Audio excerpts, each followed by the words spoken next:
We are ready to crush them, Herr General. Prometheus's information is amazingly accurate.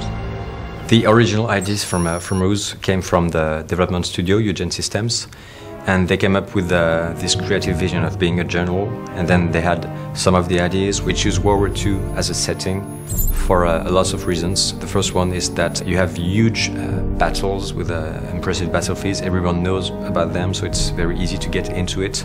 All the unit types you find in a World War II game also are easy to understand. You know what a tank or airplane, what it's good for. The story had to wait for the level design of the game to be very advanced, and then we started writing the story with Jeff, a writer. I was brought onto the project actually after it had been running for even 2 or 3 years.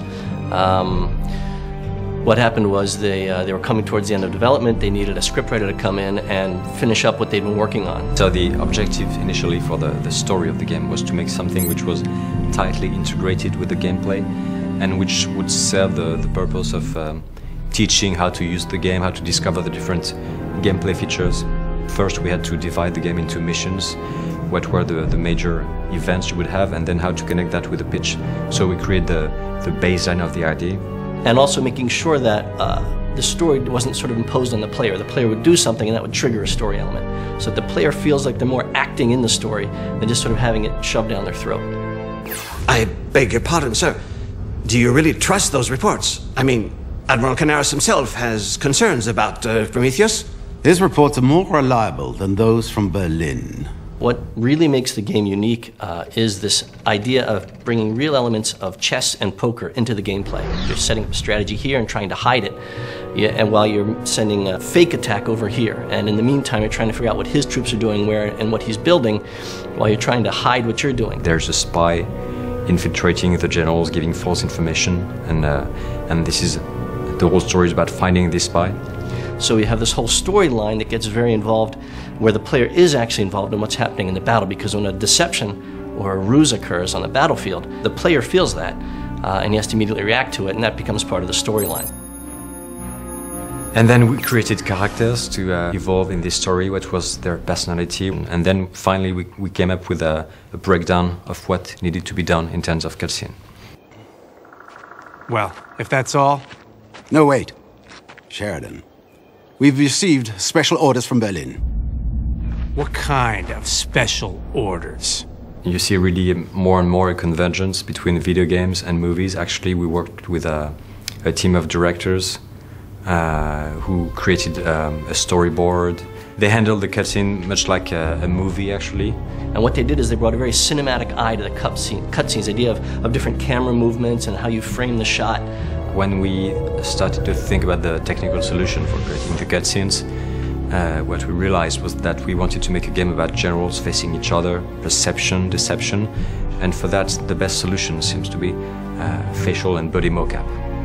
And then they got this great company called Solidanim, who does all the motion capture. So we get involved with this project because we are a company works on two kind of markets, video game and movie. The big challenge was for us to capture the expression of the characters and the body at the same time, and to match all these things together, to be first realistic and to keep all the intentions of all actors.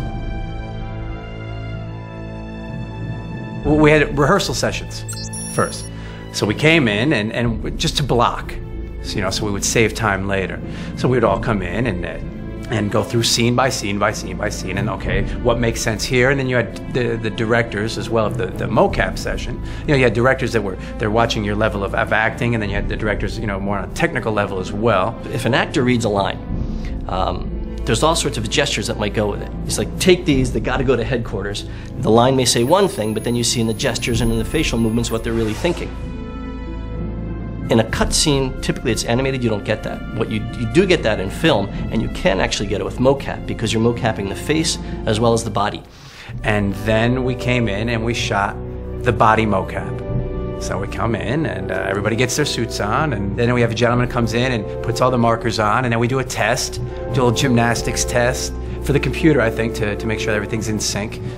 We want to have a really precise animation for body, so we set up the camera essentially to get the pretty small detail of each animations. Wearing the mocap suit.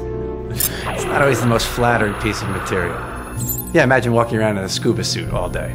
After that, we use the same system to capture the facial and the voice together. Facial mocap had done that once before.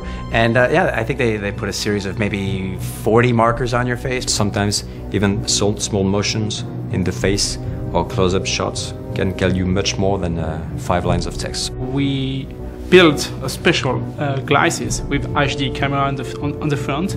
This camera can capture the pupils animations just to have more emotionals for each animations.